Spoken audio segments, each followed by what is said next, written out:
Hey friends, I'm coming at you from a never before seen location on this vlog channel. Any guesses? Such an active crowd, yay! Okay, I'm just kidding. We are in what's called a mechanical closet, yay! I thought this would be a fun little spot. Also, it's got super cold outside, and I wasn't prepared, and I have my little flip-flops on, so, and then everyone's doing stuff out there, so I was like, alright, mechanical closet it is. Great. Now that I've spent almost a minute telling you about the location and the weather of today, hey everyone! I hope that you're having such a fantastic day, and yeah, I just got to pray for all of you in front of the Blessed Sacrament, and, I'm just so moved by the Lord's delight in you, and just specifically thinking about each of you and where you are in your lives and the intentions that you've shared with me. Whether you watch this or not, the Lord just is so delighted in you, and He loves you so much. And yeah, I am just like blown away by what I've seen in my 3 years of mission work, where when people give generously, the Lord is never outdone in generosity. And so just as like a piece of encouragement of like, you have been so generous with the Lord in supporting me on mission and whatever else you do in your life. And so just to like want to encourage you to continue to give generously, to continue to give boldly, and like to a degree of like where it hurts, because that's like where the resurrection will come in, and like the Lord will just continue to bless you. So yeah, thank you for what you do. And thank you for being a beloved son and daughter. I have 2 glory stories for you. They're huge. They're great. So this last trip, we were in Philadelphia for like 12 days. Yo, it was long, but it was fun. We were beep-boo bopping around, and we went to this retreat center where we had a retreat last year. And one of the girls, she was the only girl to come back who had been on the retreat last year. She got confirmed last year, and then she came back as a leader this year. And I immediately recognized her. She was in my small group. Her name is Katie. If you ever find this Katie, what's up? And so she comes in, and we're like, oh my gosh, hey! And it was just so fun. It's like the whole thing I've been telling you guys about this whole time of like the beauty of the continuity of mission that I just didn't expect because we do retreats. And so, and they're like in the most random locations. So it was just such a gift. And we get to go throughout the weekend together. We end up going on this really long hike with her and another friend, and we're walking around, and we're just like taking in the beauty of, where were we at this point? I think we were in Pennsylvania. Yeah, they were from Maryland, but we were in Pennsylvania. That's what it was. So we're just taking in the beauty. It was gorgeous. It was so good. We saw so many Amish people. And Katie is like infatuated with being a missionary. She's like, so what do you have to study to be a missionary? Like blah, blah, blah, blah, blah. And I was like, wow, like where's this desire stirred from? And she was just explaining that how last year she like witnessed our life and our joy. And I had spoken to her because in small groups, she was just like one of those like on fire kids. And I affirmed her last year. I was like, Katie, you would make a fantastic missionary. And it was so beautiful because she was like, yeah, actually last year you told me that I would make a great missionary. And ever since then I was like, wow, that's really something I could do. And she's like, I want to do it now.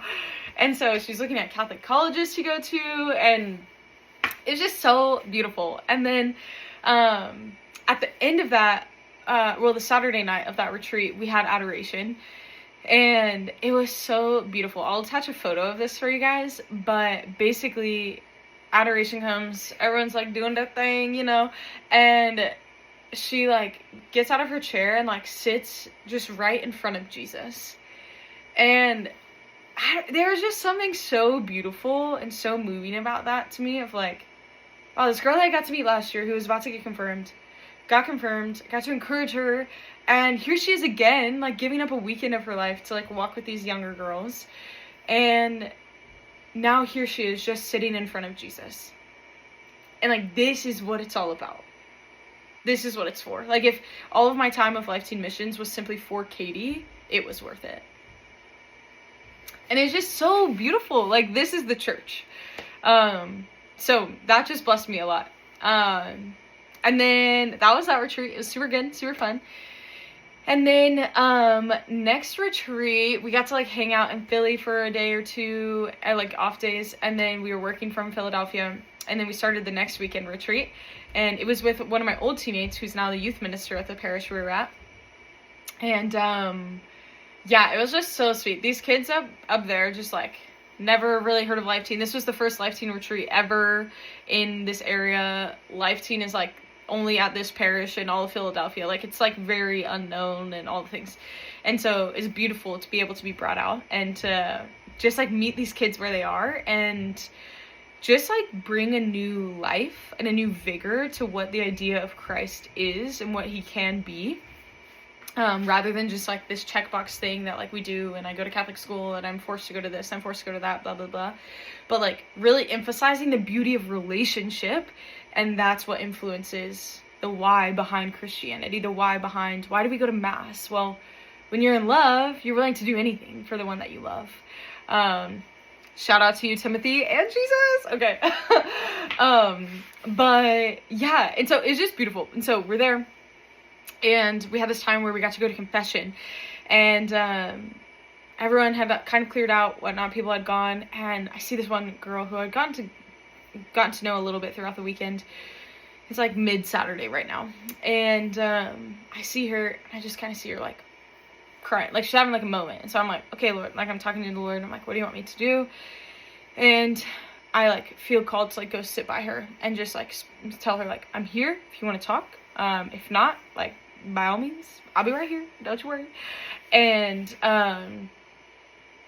she just like started sharing, like she was pretty scared, but she just started sharing, and it was so beautiful. I just like got to sit there with her, and I got to pray with her and encourage her like she could do this. And I just like, as we like waited for the line to go so that she could go to confession, I was just sitting there and praying for her, and just to watch her receptivity to the grace that the Lord wanted to pour out on her was so beautiful. And I was like, Lord, literally, who am I that I like get to sit here and be you to her? That I get to sit here and be your hands and your feet to your daughter so that she may encounter your mercy. It was such a gift. And then at the end of the retreat, we asked them to share a glory story. So like, how did they see the Lord this weekend? And sometimes like you get just like really funny answers, whatever, but sometimes there's like really depth and meaningful ones. And she got up and she shared, and basically to the effect of, she basically was like, I was sitting there before confession and I just felt like God was sitting next to me, encouraging me to go. And I was like, this is so cool. Like, she like didn't thank Julia Wargo for sitting there, but she like felt the presence of God next to her. And I was like, this is all I could ever ask for. To like literally be a reed of God, to like be so empty of myself that like his spirit can flow and like be a literal vessel of him, that she may experience his strength and his courage and his tenderness. And then she got to go to confession and her soul was cleansed, and then it was just so good, and she got to go to adoration that night and just encounter God face to face. Yeah, it was just such a gift. So those are the two glory stories. As they were happening, I was like, yo, I cannot wait to tell the people. The Lord is just moving, and he's doing so much, and he's not done yet. We have 5 more retreats this season, which is crazy to think about. 2-day retreats coming up this weekend. So please be praying for us. And yeah, I'm just convicted so deeply of the fruitfulness of this mission happens from people like you praying for us. And we need the strength, we need the courage, we need all the grace necessary, and these teens need grace and courage and strength to take the road less traveled and go the way that the Lord is asking them to go. So yeah, that's a little snippet. Thank you guys for loving me so well. Please keep praying for us, and yeah, you guys are great. Bye. Happy Lent.